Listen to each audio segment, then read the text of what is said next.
Sobre Pedro Malas O primeiro nome desse personagem, presente no imaginário de muitos povos, tem origem em São Pedro, apóstolo que na Espanha, Itália, França e Portugal é tido como bonachão e ingênuo, mas também cheio de manhas e astuto. O segundo nome provém da expressão espanhola malas artes, que significa más artes, aquilo que uma criança arteira faz. Segundo essa dupla origem, Pedro Malas Artes deveria ser sinônimo de moleque levado, que apronta as mais incríveis diabruras. E, no entanto, tem coração puro, mas, na verdade, é o apelido de menino, que sabe tirar proveito das más artes e más intenções dos outros. Nos diversos países onde são contadas suas histórias, esse personagem ganha uma feição e um nome diferentes.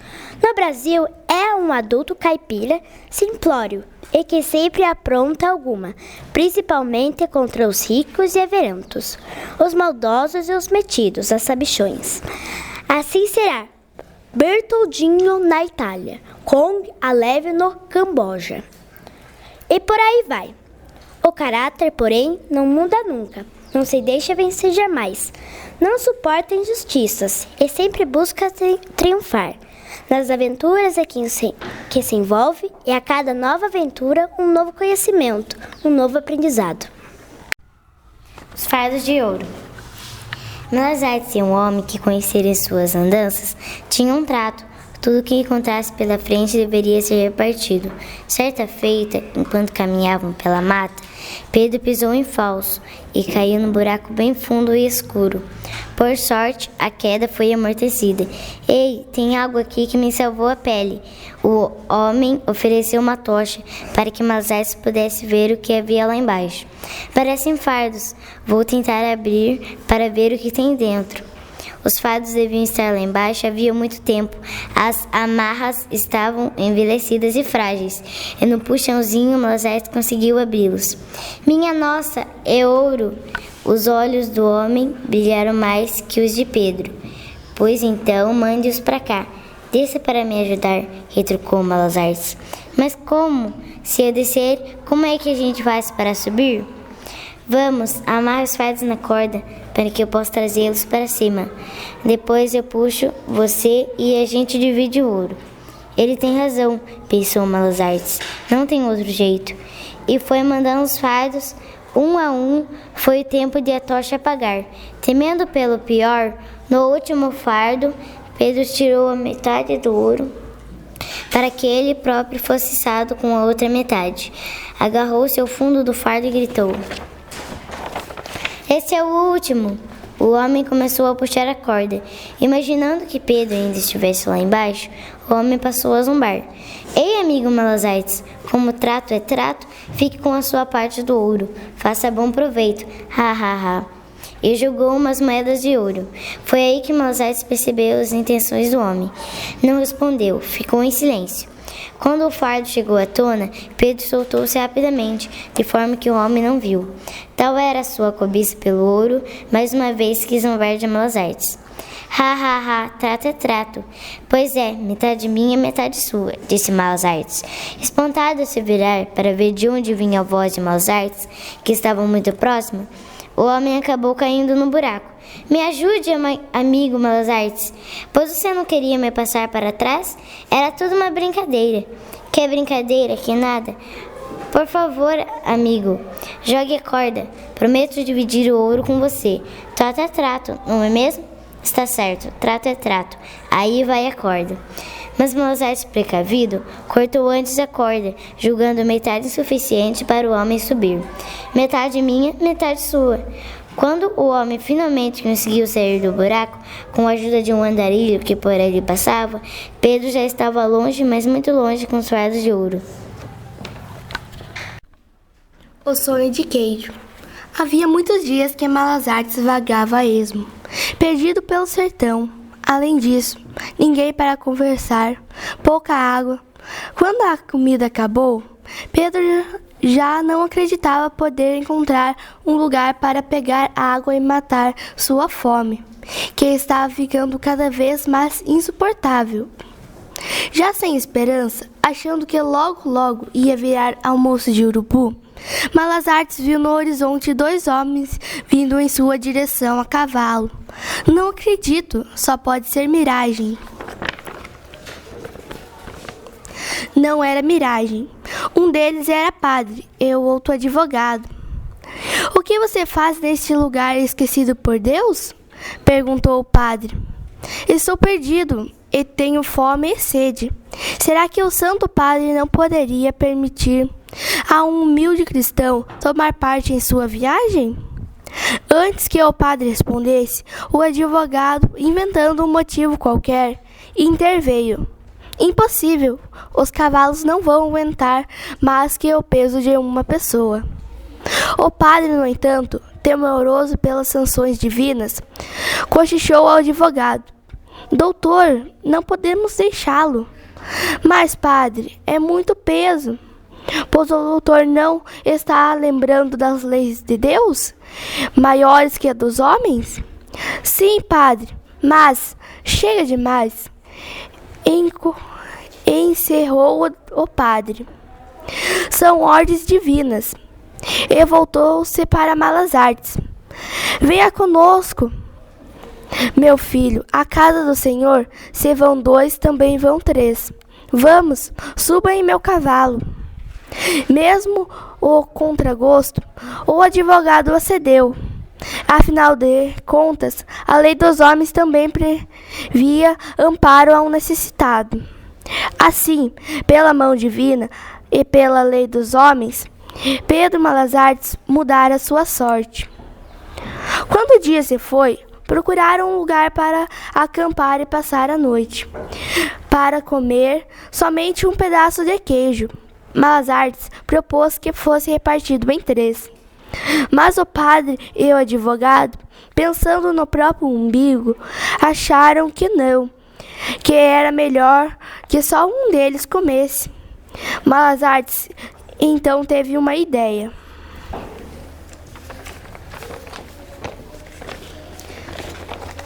O que vocês acham disto? O dia foi longo, é melhor dormirmos. Pela manhã, quem contar o sonho mais belo e real fica com o queijo. Os 2 concordaram e foram dormir. Pela manhã, cada um tratou de contar o seu sonho. O advogado iniciou o discurso. Sonhei que subia por uma escada toda feita de luz, que me conduzia até o céu. Nos portões, me esperava São Pedro. Lá dentro, sentado em seu magnífico trono, dizia-me: Deus, cumpristes com rigor as leis dos homens. Vem. Não menos maravilhoso foi o sonho do padre. Pois também subi pela mesma escada, fui recebido por São Pedro e o Senhor me disse: Foste excelentes entre os homens, pois seguistes as minhas leis. Vem, toma teu lugar, o que é maior que reservei a teu amigo doutor. Os sonhos de vocês são muito belos, mas o meu é mais real, disse Malazartes. Sonhei que vi o doutor subir a escada e ser acolhido por São Pedro. Depois sois a vez do padre. E eu aqui na terra gritei para vocês: Padre, doutor, o que faço com o queijo? O que faço com o queijo? E vocês me responderam: Malazartes, bom caipira, come o queijo. Aqui no céu nós não precisamos. O sonho parecia tão real, mas tão real, que enquanto vocês dormiam durante a noite, levantei e comi o queijo. E eis que a astúcia de Pedro Malazartes triunfava sobre as leis dos homens e as leis divinas. Malazartes no céu. Já pensou quando um Pedro Malazartes morresse, em como faria para entrar no céu? Bem há quem diga que São Pedro não o deixaria passar pelos portões, e ele acabaria se tornando uma alma penada perambulando por aí. Mas imagine que Malazartes quisesse de qualquer maneira ir para o paraíso. Será que seu santo protetor lhe permitiria a entrada? Com aquela cara humilde de vira-lata que lhe é peculiar, Malazartes foi até os portões do céu ter com São Pedro. Tocou o sininho do portão bem devagar e de leve. O santo foi recebê-lo. Mas você por aqui, homem, o que você quer? Chegou esbravejando São Pedro quando percebeu quem era. Olá, meu santo, venho pedir-lhe permissão para seu humilde servo entrar. Nananina não. Ora essa, você entrar no paraíso? Aqui é só para as pessoas de bem. Ai. Mas, meu São Pedro, o senhor bem sabe que tudo o que fiz na terra não era por mal, era para a minha própria salvação. Salvação? Essa é boa.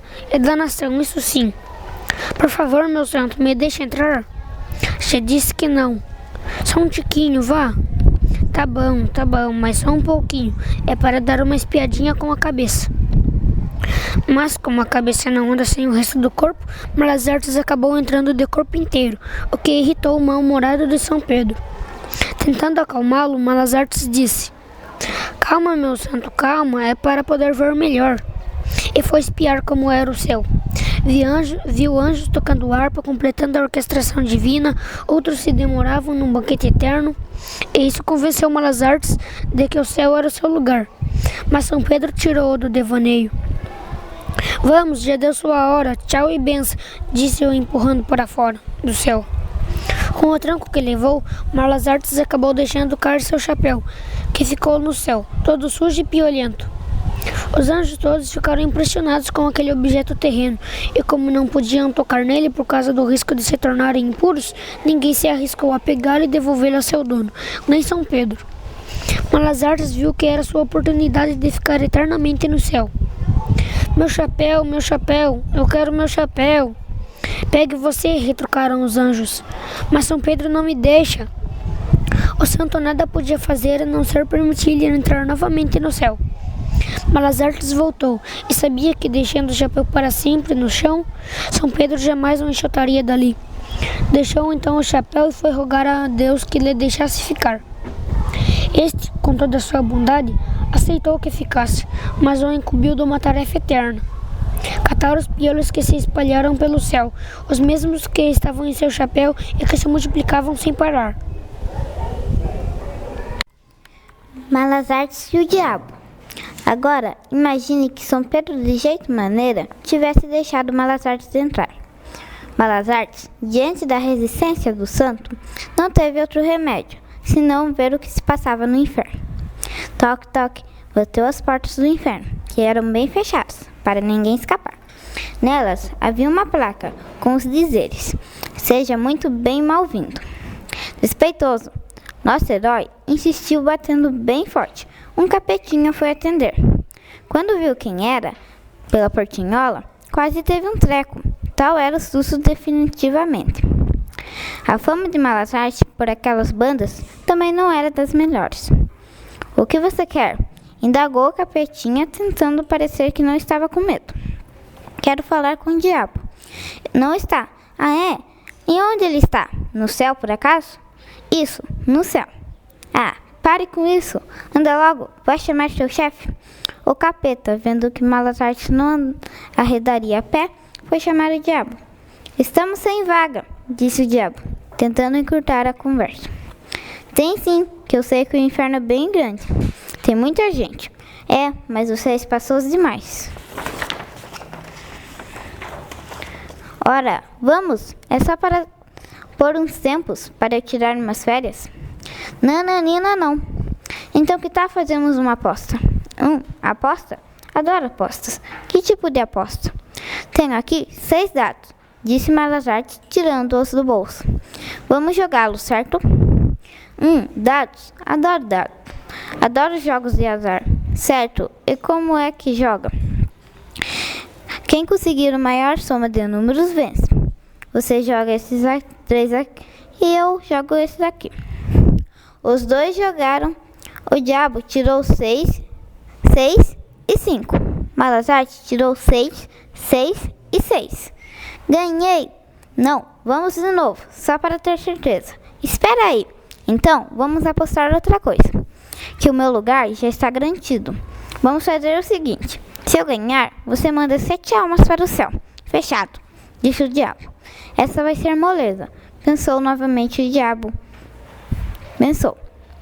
Novamente, o diabo perdeu, e 7 almas ganharam o céu. Não é possível, não é possível. Vamos de novo, de novo. Imagina só, Malas Artes e o diabo, que não aceita de jeito nenhum perder, passaram dias e dias jogando os dados. Foi assim que muitas almas se tornaram livres, até que Pedro, cansado de ganhar, disse: Ô diabo, mas você é bobo mesmo. Não está vendo que meus dados estão viciados? Sempre dão 6, 6 e 6? Vixe Maria, mas se não é o meu número preferido? O cavalo do rei. Já pensou se cavalo falasse? Esta é a história de Pedro Malas Artes vivendo entre plebeus num reino muito distante. O rei era um sujeito muito pinel da cabeça. Achava que seu cavalo poderia falar. Certo dia, o porta-voz real anunciou após o toque das trombetas: Cidadãos do reino real do rei, Sua Majestade procura por um homem com muita coragem e inteligência. Todos ergueram os braços voluntariosos. Sua Majestade propõe aos corajosos uma tarefa especial: ensinar o cavalo real a falar. Continuou o porta-voz. A multidão caiu no riso, mas logo se calou, contida pelos guardas reais, que ergueram suas espadas. Aquele que conseguir tal proeza ganhará 3 sacos de ouro, terras e proteção do rei por toda a vida. Duvidando da sanidade mental do rei, ninguém se habilitou. Malas Artes viu naquilo a oportunidade de se tornar rico e respeitado por todo o reino. Foi a presença do rei. Sou professor de línguas animalescas. Venho oferecer a Vossa Majestade meus serviços. Professor de língua animalescas? Um caipira como você? E existe essa profissão? Estranhou o rei com suas imponentes sobrancelhas. Então, Vossa Majestade, nunca ouviu falar nas fábulas de Esopo, que contava histórias de animais que falam?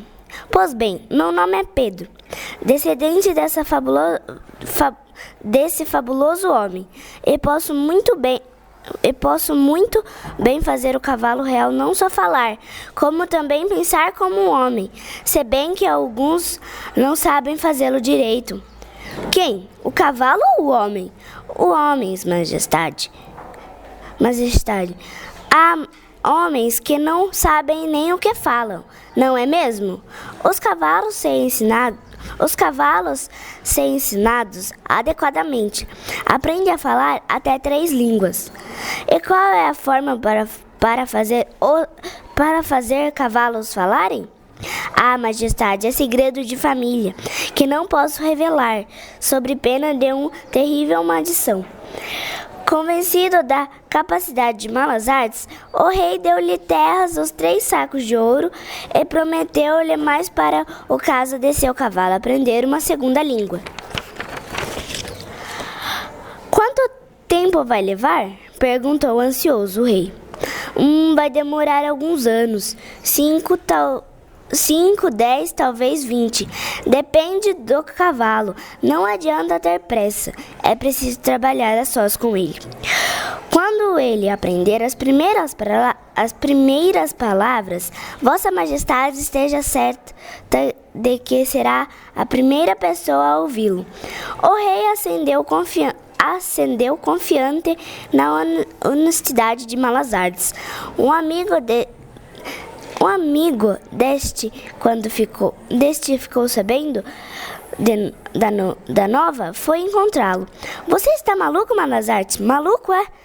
Quando o rei ficar sabendo que tudo é mentira, que você não sabe coisíssima nenhuma, ensinar a cavalo a falar, vai mandar cortar sua cabeça. Sossego, meu amigo. Daqui a 20 anos, o rei já terá passado desta vida para melhor. O ganso encantado. Já havia muito tempo que Malas Artes trabalhava na fazenda de um certo coronel, homem de muitas riquezas. Na verdade, coronel não era patente militar, mas a forma de tratamento típica dos grandes proprietários de terra que ainda existe no interior do Nordeste brasileiro. Embora o coronel fosse autoritário e de pouco trato com as pessoas, não era um homem injusto. Procurava sempre valorizar com elogios e dinheiro quem trabalhasse bem, que ele servisse com obediência.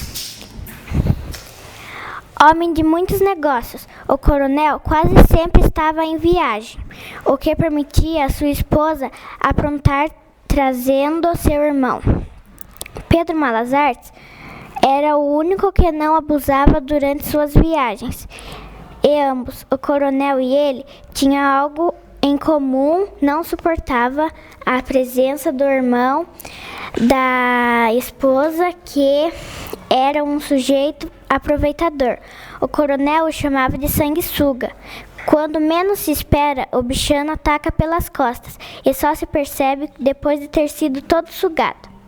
Já Pedro não lhe queria bem, porque certa vez levara de um belo arranhão nas costas. Acontecera ao ajudá-lo a desmontar do cavalo. Enquanto o coronel viajava, o cunhado não quis nem ver, desceu do cavalo de uma vez, e a esposa de sua bota e a espora de sua bota direita acabou atingindo em cheio por trás de Pedro, pois o coronel agora partia em viagem, e certamente a esposa dele mandaria chamar seu irmão, que viria à fazenda para tirar quanto proveito pudesse.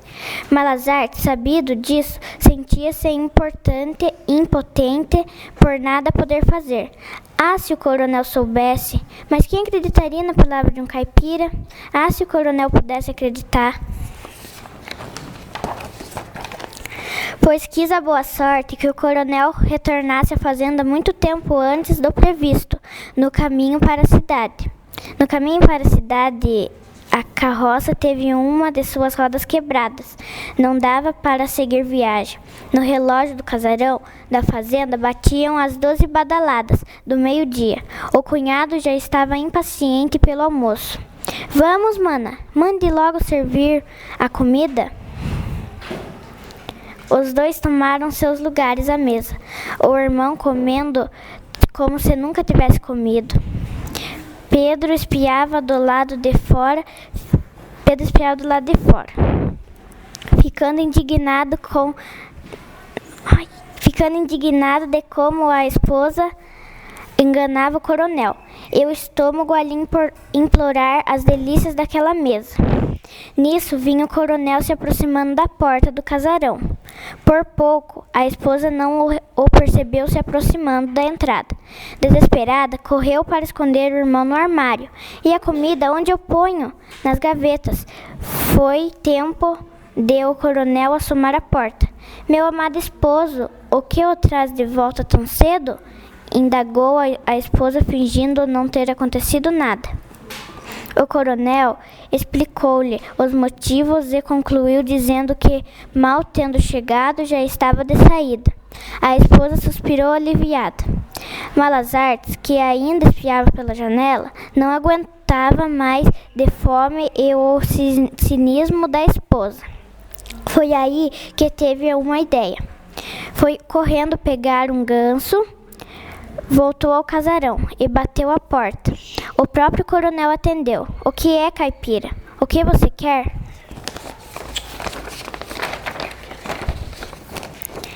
Sabe o que é, coronel? O meu ganso aqui é um ganso encantado.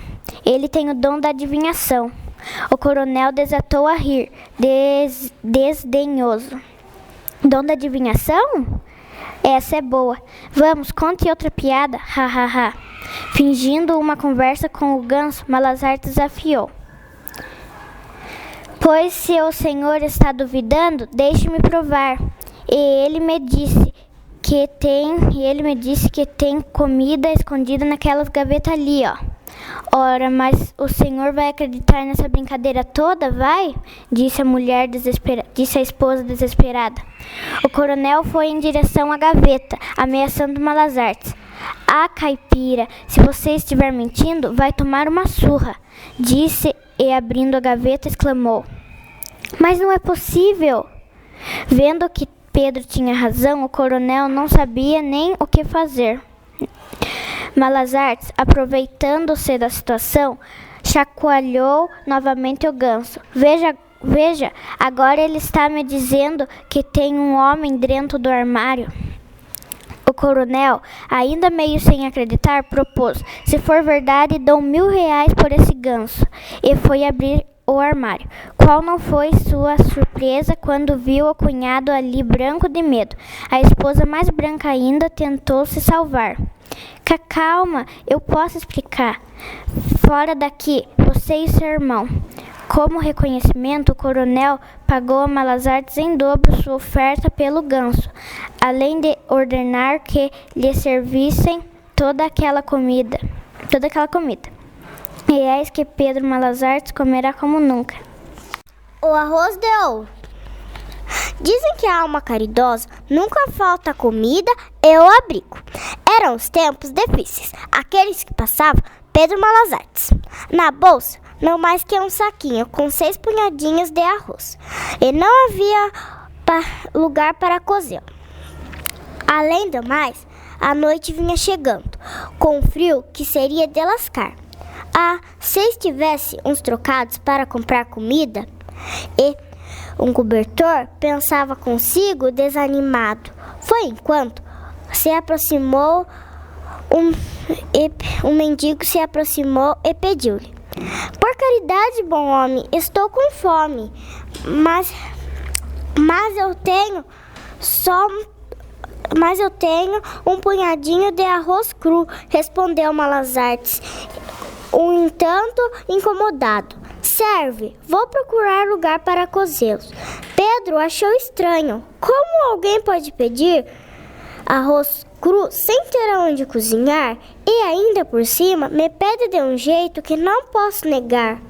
Com gestura e pensamento, acabou cedendo um punhadinho de arroz. No que o mendigo agradeceu. Tomara que você tenha uma sorte grande esta noite, meu amigo de bom coração. E deu a gosto as costas para Malazartes, fazendo um gesto de despedida. Riu-se com o pensamento. Mesmo ele agradeceu, desejando boa sorte. Ele não era mau. Espere, bradou Pedro, correndo em direção ao mendigo. Tome, leve tudo. Eu não iria conseguir comer mesmo. O mendigo agradeceu com as mesmas palavras, em tom profético. Tomara que você tenha uma sorte grande esta noite, meu amigo de bom coração. E rumaram o sentido oposto. Enquanto caminhavam, Pedro sentiu um volume diferente em sua bolsa. Abriu para ver o que era. Um saquinho de areia. Um saquinho com areia dentro. Parecia, só pode ter sido aquele mendigo aprontando uma comigo. Voltou ao volume para a luz e percebeu que a areia brilhava. Não era areia, era ouro. Ouro, dizia Malazartes, contente por isso. Assim poder comprar o que comer e o cobertor. Só pode ter sido aquele mendigo. A panela mágica. Pedro Malazartes, quando chegou a um pequeno povoado, estava faminto e tudo o que tinha eram umas poucas batatas. Fazer o quê? Resignava-se. O jeito era cozinhá-las numa panelinha toda estropiada que levava no saco, que sempre carregava em suas andanças mundo afora.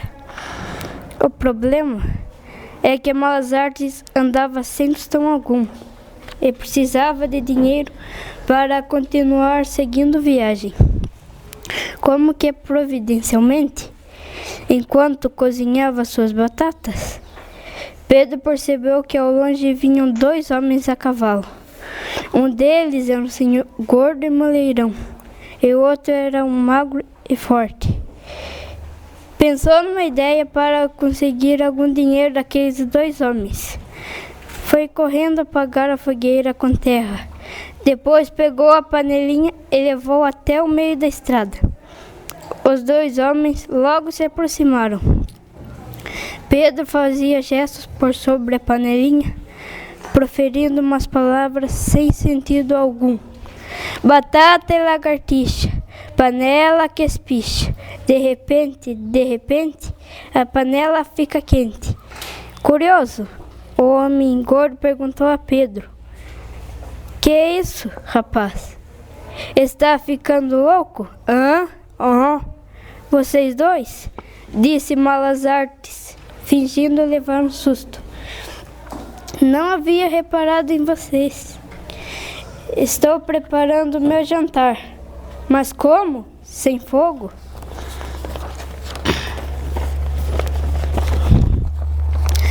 É que esta panela é mágica. Os dois caíram na gargalhada. Mágica? Ha, ha, ha. Batata e lagartixa? Ha, ha, ha. Vocês não acreditam. Pois toque na panela. Ai! Exclamou o magro, que quase se queimou. Está quente? Eu não disse que minha panela é mágica? Desdenhou Malazartes. Com ela não preciso acender a fogueira. Assim não perco tempo procurando gravetos, nem gasto meu dinheiro com fósforos. Ganancioso e interessado no lucro que aquela panela poderia lhe proporcionar, o homem gordo ofereceu R$100. Não está à venda. É herança de família. Meu avô deu meu pai, que deixou para mim. Dou-lhe 200. Malazartes pensava consigo. Ele caiu na armadilha, mas preciso de mais dinheiro. É só isso que você paga por uma panela tão boa quanto esta? Está bem. 500. Tá. 1000. E não se fala mais nisso. Fechado. Pedro contou o dinheiro e viu que estava certa a quantia. Os homens se despediram e se foram sorrindo, contentes por realizar tão bom negócio. Mal deram as costas, Malazartes caiu na gargalhada. Nisso, os homens retornaram. Pareciam apressados em ir ao encontro de Malazartes, que ficou gelado de medo. Ufa!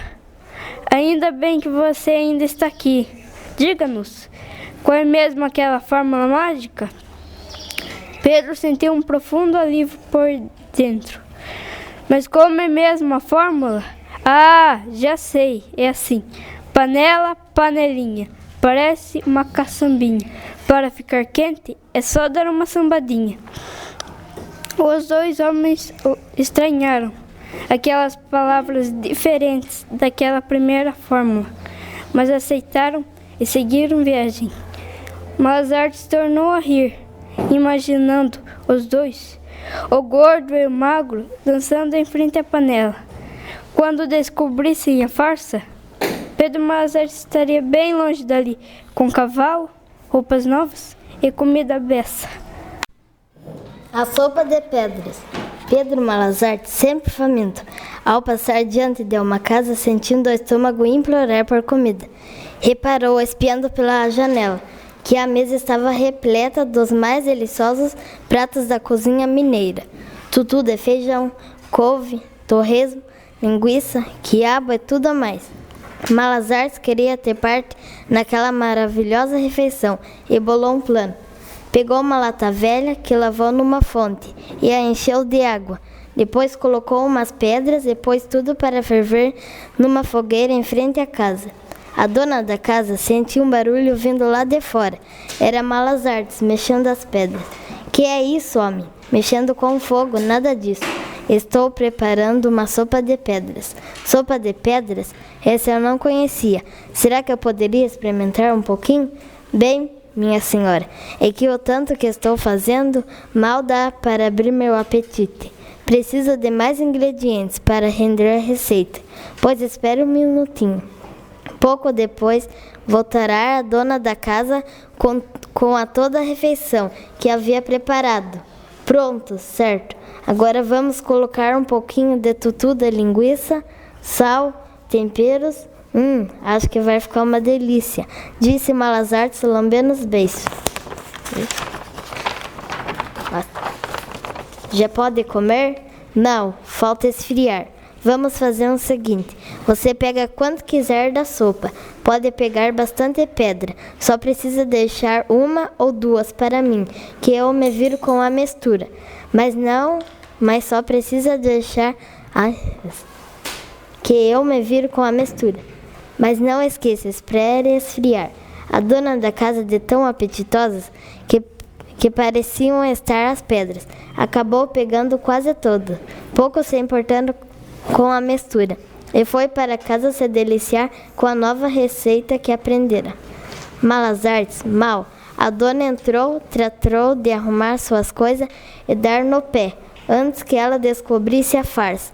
Pegou a lata repleta da comida e foi-se à estrada fora. A dona da casa é que não deve ficar nem um pouquinho contente quando deu a primeira mordida na pedra. Dizem por aí que ela ficou ficando banguela. As filhas do coronel. O coronel possuía 3 filhas de beleza sem igual neste mundo. O coronel podia ser durão com os homens, mas se derretia todo para suas filhas. Tanto que dedicou um jardim só para elas, contratando Pedro como jardineiro. Rapaz, está vendo este jardim? Disse o coronel, apontando para a frente do casarão da fazenda. É para você cuidar muito bem dele, para mim, de modo que haja sempre as mais belas flores, para que minhas filhas possam colher todas as manhãs. Pode usar minhas ferramentas, mas devolva-as no final do dia. Então, Pedro, aceita? Daquele dia em diante, Pedro Malas Artes passou a cuidar do jardim da fazenda. Todas as manhãs apareciam as filhas do coronel, que vinham juntas colher rosas ainda úmidas do orvalho da noite. A mais nova e a mais bonita, admirava-se Pedro, sempre que as via. E ficava com aquela cara de pateta que todo rapaz apaixonado tem. Certa manhã, um caboclo rude e zombeteiro, ao ver Pedro Malas Artes contemplando a filha mais nova, disse-lhe: Acorde, caipira, que a moça não é para o seu bico. E ria a cabeça enquanto Malas Artes fazia um muxoxo. Pois é sim, disse Pedro em resposta. É não, moço. Filha de coronel não é para um pé rapado que nem você. E quem disse que eu sou um pé rapado? Retrucou Pedro. Ah, é? Ah, é? E o que você tem? Essas chinelas e essa camiseta toda furada? Desafiou o caboclo. Pobre caipira, pobre. Ha, ha, ha. Pois o senhor fique sabendo que o coronel me prometeu uma de suas 3 filhas à minha escolha, disse Pedro, com um ar superior e o nariz lá em cima. Ha, duvido. Quer apostar? E por que não? O que você tem para apostar? As suas chinelas é que eu não quero, não. Eu tenho aquela vaca ali, ó. Sua, mas não é do coronel? Não, é minha. E como vou saber se você está dizendo a verdade? É simples, atalhou Malas Artes, e voltando-se para a vaca disse: Vem, vaca, vem. A vaca, na esperança de ganhar logo cedo sua refeição, foi em direção a Pedro. O caboclo ficou impressionado. E aí, vamos apostar ou não? Insistiu Malas Artes. Minha vaca ou seu cavalo, certo? Fechado, mas duvido que o coronel tenha prometido uma filha para você. Malas Artes e o caboclo então foram em direção ao casarão. Pedro pediu que o caboclo o aguardasse na varanda e entrou. Tirou o chapéu de palha, cumprimentou rapidamente a gente da casa, assinou para as 3 que estavam na sala cozendo e perguntou ao coronel: Coronel, levo as 3? Escolha uma, pois eu prefiro a menor. Com licença, senhorita. O caboclo não podia acreditar. Mas como um caipira tão pobre, sem ter onde cair morto, conseguir a aprovação do coronel para namorar uma de suas filhas, e a que quisesse, sem saída, teve de entregar seu cavalo a Malas Artes. Mas o que o caboclo não sabia é que Pedro fora buscar ferramentas de jardinagem. Como havia 3 pares de diferentes tamanhos, Pedro resolvera consultar o coronel. A filha mais nova estava próxima. Pedro pediu-lhe passagem.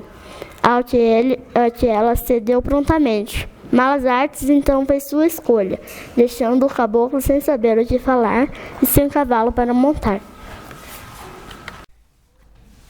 Malas Artes e o banqueiro. Numa pequena vendinha, era servido um delicioso café da manhã, tão bom que até o banqueiro, que era o homem mais rico da cidade, estava habituado a ter lá seu desjejum. Pedro Malas Artes, que como sempre andava quase sem dinheiro, teve má ideia. Foi até a venda durante a tarde e pagou adiantado ao dono o café de manhã de 3 dias. No dia seguinte de manhã, pediu seu café. Ao terminar, foi ao balcão onde estava o dono da venda e perguntou-lhe: Senhor, quanto lhe devo? Você não me deve nada, rapaz, respondeu-lhe o dono. O banqueiro observava curioso a cena, que se repetiu no dia seguinte. Ficou intrigado. No terceiro dia, viu Malas Artes e o dono da venda repetirem mais uma vez a cena. Na ânsia de saber como ou por que aquela cena se repetia, o banqueiro foi falar a sós com Malas Artes. Diga-me, bom rapaz, por que é que você come, bebe e não paga nada na saída? Ah, então o senhor não reparou que eu tiro o chapéu na hora de pagar? Respondeu Malas Artes num tom sério. Mas o que tem a ver o chapéu? É que o meu chapéu, ele é mágico. Com ele eu não preciso pagar a conta. Esse seu chapéu não está à venda? Sabe, meu senhor, esse chapéu é único, não existe à venda por aí. Ele vale muito. Pago R$1.000 nele. Negócio fechado. Contente com a aquisição, o banqueiro retornou à venda no dia seguinte para testar o chapéu. Caprichou no pedido, comendo e gastando muito mais do que o habitual. Na hora de pagar, fez o mesmo que Malas Artes fazia. Senhor, quanto lhe devo? No que o dono da venda lhe respondeu: R$50. Mas como? Aquele rapaz vinha todos os dias, comia e bebia e saía sem pagar. É verdade, mas ele pagou adiantado por 3 dias. O quê? Caipira safado, vou pegá-lo. Furioso, o banqueiro saiu à caça de Pedro Malas Artes. Este logo ficou sabendo da fúria do homem. Tratou logo de bolar um plano para escapar ileso, combinando com seu melhor amigo. Marquito, se o banqueiro aparecer me procurando, blá blá blá. O banqueiro procurou por todos os cantos da cidade, até encontrá-lo. Ahá, finalmente encontrei você, Malas Artes. Agora você vai morrer, gritou espumando de raiva. Malas Artes estava deitado numa mesa, de olhos fechados, a respiração presa. Marquito estava vestido de preto, fingindo velório. Ora, senhor, é pecado atirar num morto. Não vê que o destino foi cruel ao meu primo Pedro? Coitado, foi picado ainda há pouco por uma cascavel. Foi fatal, não deu nem tempo para chegar ao hospital. Mas ele me enganou com esse chapéu. Saia da frente que eu vou dar um tiro nele. Por favor, não faça isto, senhor. Se quiser mesmo se vingar, dê uma vassourada nele. Com toda a raiva do mundo, o banqueiro desceria um golpe com a vassoura bem no meio da barriga de Malas Artes, que na hora gritou de dor. Ah, mas que foi isso? Estou vivo, não acredito. Foi graças à vassourada que ele deu, assegurou Marquito. Ora, então essa vassoura é mágica. Mágica é a sua que eu vou lhe dar, ameaçou o banqueiro avançando em direção de Pedro, que disparou para a rua sem rumo. Correu o mais que pôde, mas não houve jeito. O banqueiro conseguiu alcançá-lo, e Malas Artes levou a maior vassourada. Aprendeu uma grande lição. A magia de fazer dinheiro não está em tirá-lo da cartola de banqueiro e vassourada de banqueiro. Ah, essa dói. A missa do buraco. Pedro Malas Artes havia 2 dias que não comia. Morto de fome, caminhava pela estrada, sem rumo e quase sem esperança de encontrar um lugar onde pudesse ter uma bela refeição, até que chegou a um mosteiro. Malas Artes bateu no sino pendurado no portão. Dindom, dindom. É nada, é a fome aí apertada. Após algum tempo, ele impaciente, enfim, apareceu um padre, gordo e bonachão. Padre, tenho fome, caminho faz 2 dias. Faz 2 dias, por favor. O padre constituiu que ele entrasse ou conduzido até o mosteiro. Espere aí que já volto, disse o padre. Enquanto esperava o retorno do padre, Pedro começou a bisbilhotar pelos cantos. Viu uma porta entreaberta. Quando retornou no que havia por atrás daquela porta, ficou maravilhado. Era travessas e caldeirões de comida. Comendo a tantas dezenas de padres, ficou contente. O padre aparecia o conduzido para participar daquela maravilha de banquete.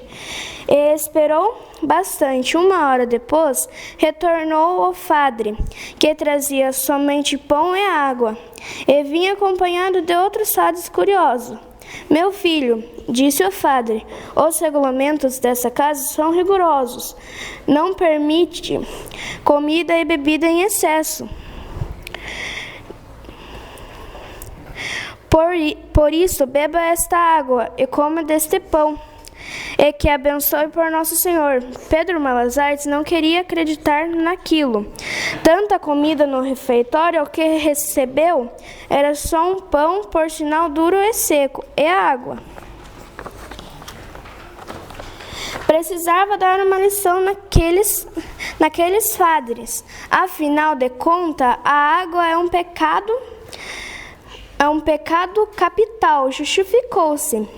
Meu senhor, fico muito grato por esse pão macio, é apetitoso, e pela água fresca. Retrutou, sinuando, terminando a refeição, Malazartes, o conduzido até o portão pelo mesmo padre que o atendeu antes, porém que deixasse o mosteiro, avistou um pequeno buraco por perto do portão. Pedro parou em frente ao buraco e fez o sinal da cruz. O padre achou aquilo muito estranho. Que foi, meu filho? O buraco é sagrado? Sagrado, ora, mas aqui tudo é sagrado. Sim, mas esse buraco, além de ser sagrado, faz maravilhoso, dá para ouvir a missa do Papa. Daqui mesmo, in nomine Dei Agnus Dei. Isso é a missa em latim, não é? Disse, relembrando as aulas de catecismo. Não ouço nada. Que cabeça minha, né, padre? Retrucou, consideramos Malazartes. Esqueci-me de contar que para ouvir a missa é preciso ser santo e não estar em jejum de pão e água. Vocês, padres, nunca vão ouvir o Papa. E como você conseguiu ouvir se só comeu pão e bebeu água? No meu caso, é um dos divinos. O padre pediu que Pedro o aguardasse enquanto iria chamar os demais verdadeiros seus encontros para conferir os códigos de que falava. Ouçam. Começou Malazartes, in nomine Dei Agnus Dei, amém. Ninguém ouviu nada. Lembre-se, é preciso ser santo e não estar em jejum. O padre resolveu abrir uma exceção. Vivemos aqui em pleno jejum de pão e água. Isso sempre garantiu a santidade de que só verdadeiros sacerdotes do Senhor têm, como é o caso de ouvir a missa do Papa, os sumos sacerdotes devemos comer até não poder mais, completou Malazartes, e foram todo ao refeitório, comeram como nunca. E com o hábito Malazartes, e que nunca viria tanta fatura à mesa, e começou a comer que nem um leão. Satisfeito, foram todos ao buraco. formando fila. Ouviu a missa, palavra do Papa, sabendo das mazelas um dos outros, todos pensavam. Só ouviu a voz do Papa, que foi santo. O padre superior foi o primeiro a se ajoelhar. Não ouviu nada, mas como se considerava santo, achou conveniente fingir que ouviu a missa. Estou ouvindo, que maravilha! E outros se ajoelharam, não ouviu nada, e repetiram a mesma cena do santo. Pensavam Malasares, retornando muitas vezes ao refeitório, enquanto os padres se revezenavam na santa tarefa de ouvir a missa do buraco. Malasares lá ficou. À noite, quando se fartou de tanta comida, agitou as mãos, grato pelas descobertas do buraco, mas que o padre perceberam é o que não havia santo nenhum no buraco, e muito menos nele próprio. Se Pedro Malasares lá ficasse por uns tempos, sua inteligência acabaria por a dele no buraco. A Mãe de Ouro. Naquela noite acontecia uma festa na casa do homem mais rico da cidade, que possuía uma bela fazenda. Havia muitos doces, salgadinhos, refrigerantes, tudo à vontade. Para variar, como todos soubessem de suas artimanhas, ninguém convidará Pedro Malasares, nem a seus 2 amigos, o Buscapé e o Frieira. Bolaram juntos um plano para comerem todas aquelas delícias à mesa. À meia-noite, escondido atrás de uma moita, Buscapé e Frieira pegaram esponjas de aço. Eles atearam fogo, chacoalhando-as para todos os lados, produzindo um pequeno espetáculo de luzes. Agora era a vez de Malasares entrar em cena. Foi correndo em direção à casa, gritando: Mãe de Ouro, Mãe de Ouro! Curiosos foram todos à janela para saber o que se passava. Você aqui, Malasares! Exclamou o dono da festa. Aí tem, não é verdade? Olhe lá na moita, aquilo é uma mãe de ouro. Dizem que quem chegar primeiro aonde está a mãe de ouro fica rico. Como aquela gente era gananciosa, foram todos correndo até a moita, esperando encontrar muito ouro. Acabaram encontrando muitas esponjas de aço e 2 caipiras que fugiram num pinote só, rindo-se da ingenuidade daquela gente. Malasares enfiou no saco toda a comida e deu no pé antes que voltassem a casa. Mais tarde, reencontrou seus amigos e se empanturraram de tanto comer. A árvore de dinheiro. Um povoado muito distante do dinheiro da cidade grande, Malasares encontrou muita miséria durante os dias que por lá ficou. Mas devia haver alguém que levasse vantagem diante de tanta miséria. Esse alguém era um homem muito muquirana, que a gente do povoado chamava de turco. Não que ele fosse turco, e se fosse, isso não justificaria sua ganância e egoísmo, pois deve haver turco no mundo que seja generoso, mas que era ganancioso e egoísta, isso sim. No povoado, quase tudo era seu. A venda dos bois que viravam carne e as vacas que davam leite, os cavalos que ele alugava. Pedro reparou bem nisso.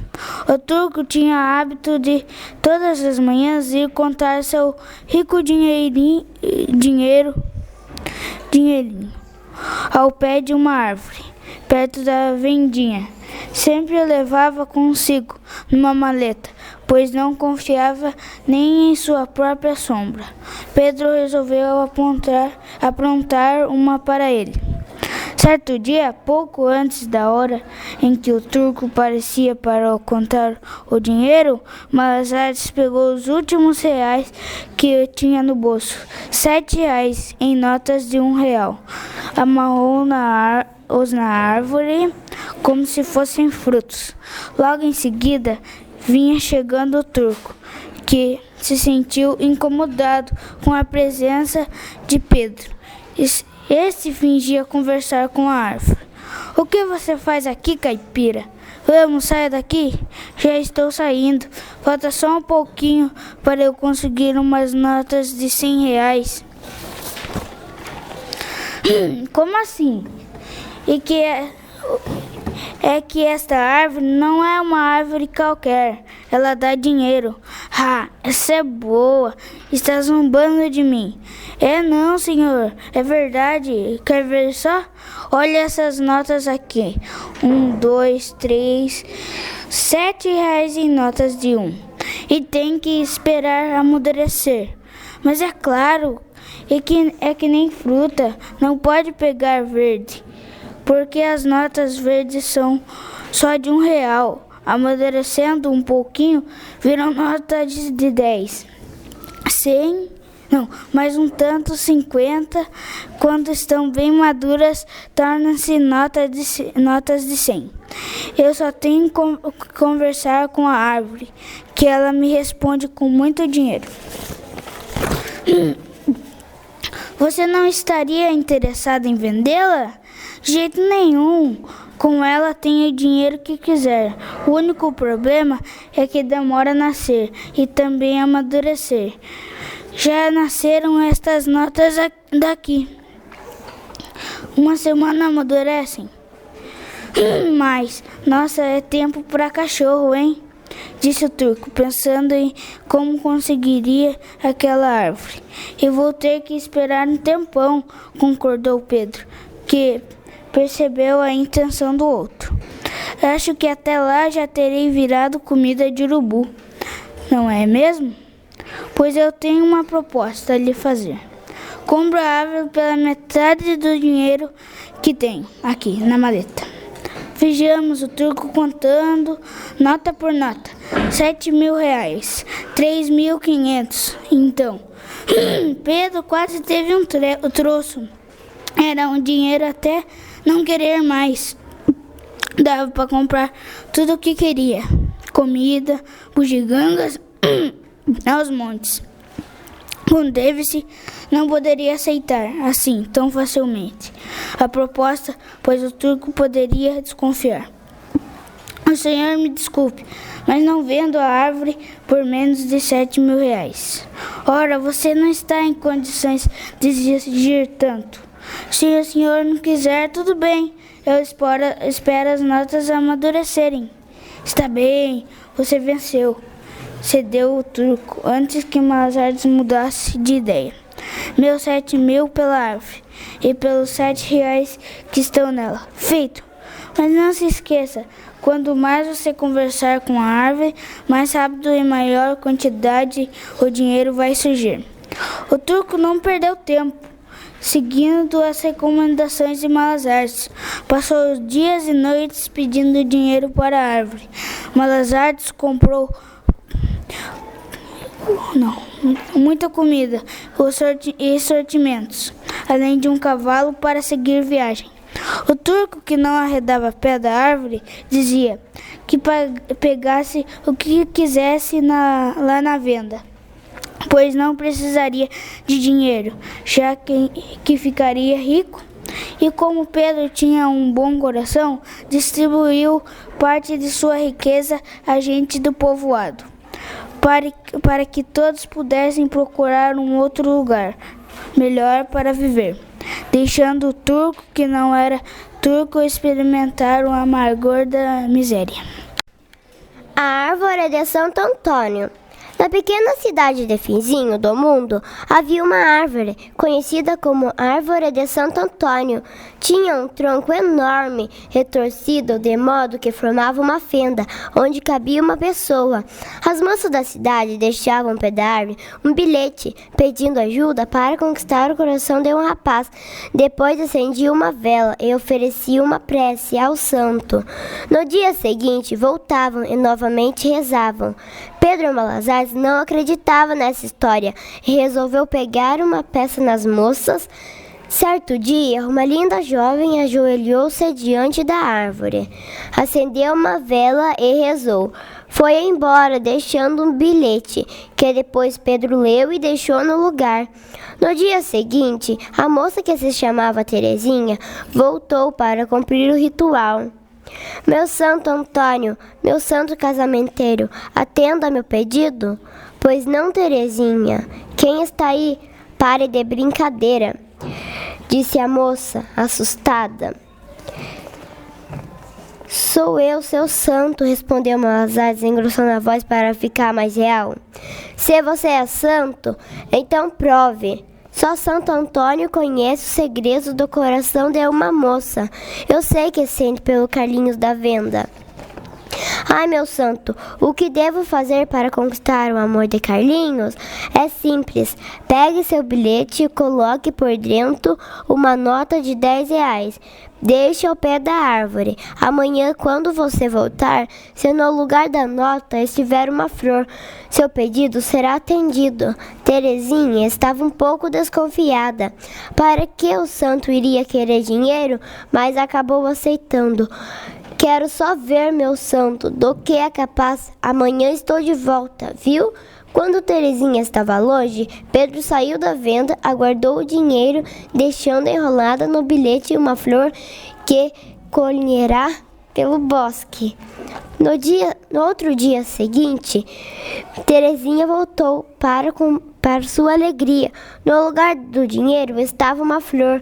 Ficou que não conseguia esconder o sorriso e foi até a venda ganhar o amor de Carlinhos. Logo a notícia se espalhou pela cidade. Malazares ainda faturou muito com essa adição do casamenteiro. Todos os dias uma moça deixava um bilhete e R$10 após oferecer uma prece. Pedro só tinha que trocar a nota por uma flor. Até que um dia descobriram, mas era tarde demais. Malazares havia gastado tudo com muita comida. Dar uma surra nele é que não adiantaria, pois como o próprio Pedro se defendia, só estava ensinando as pessoas que para amar é preciso confiança e ponto final. A filha do rei. Cansado das artes de Pedro Malazares, pela cidade uns homens puseram num saco, amarraram bem forte para que não pudesse escapar. Depois levaram para a delegacia. O delegado não estava. Os homens foram procurá-lo, deixando Malazares sozinho. Na frente da delegacia, certo de que ele não conseguiria fugir.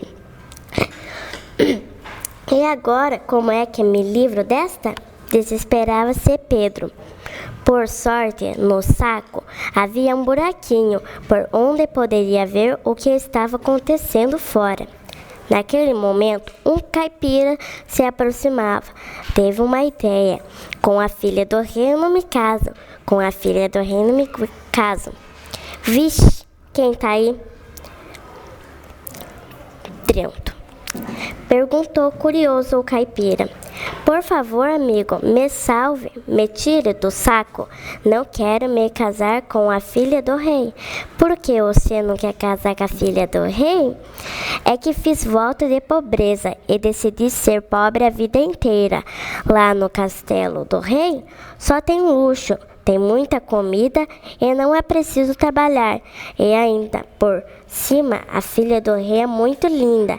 Ah, se eu pudesse trocar de lugar com alguém.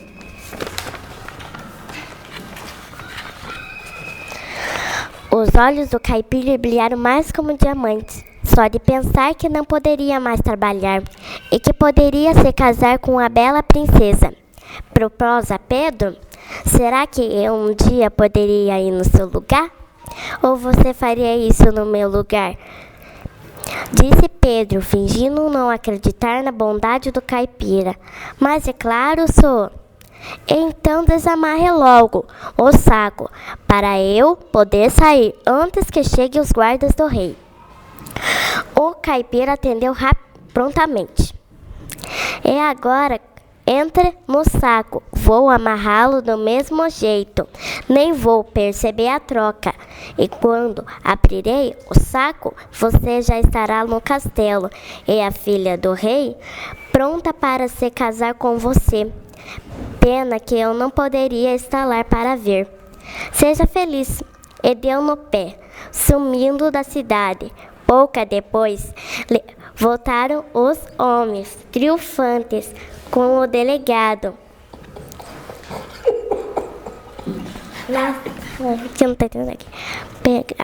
Pegaram o saco. Entraram na delegacia. Prepare-se, delegado. Pedro Malazartes em pessoa. Essa eu quero ver. Pois então veja, disse um deles, desamarrando o saco. Vendo-se livre, o caipira remexeu no saco. Se a filha do rei é o caso. Se a filha do rei é o caso. Os homens não podiam acreditar. Malazartes fugiu e ainda deixando de presente um maluco que queria casar com uma princesa. E as aventuras de Malazartes, que poderiam terminar por aqui, jamais terão fim, pois Malazartes vivia no coração de todas as crianças, como o herói de todos os dias.